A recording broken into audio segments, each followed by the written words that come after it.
చూడండి, ఒక తండ్రి బిడ్డల గురించి మాట్లాడే విధంగా యావే దేవుడు మాట్లాడుతున్నారు. నా ప్రజల బాధలు నేను చూశాను, నా ప్రజల మొరలను నేను విన్నాను, కాబట్టి వారిని విడిపించడానికి నేను దిగి వచ్చాను. ఈ ప్రజలను యావే దేవుడు విడిపించి కనాను దేశానికి తీసుకుని వెళ్తున్నారు. ఈ కనాను దేశానికి తీసుకుని పోయినప్పుడు యావే దేవుడు ఎలా వారితో పాటు నడిచారు?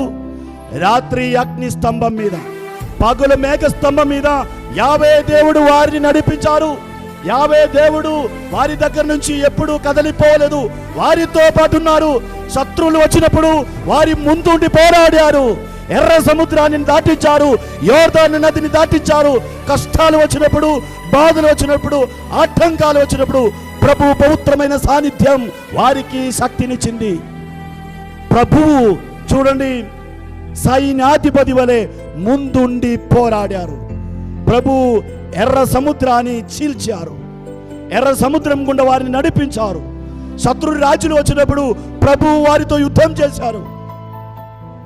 చివరికి యోర్దాను నది అడ్డు వచ్చినప్పుడు యోర్దాను నదిని యావే దేవుడు ఇంకించారు. యోర్దాను నదిలో ఇశ్రాయేలీయులు దిగారు, కానాను దేశానికి వాళ్ళు వెళ్ళిపోయారు.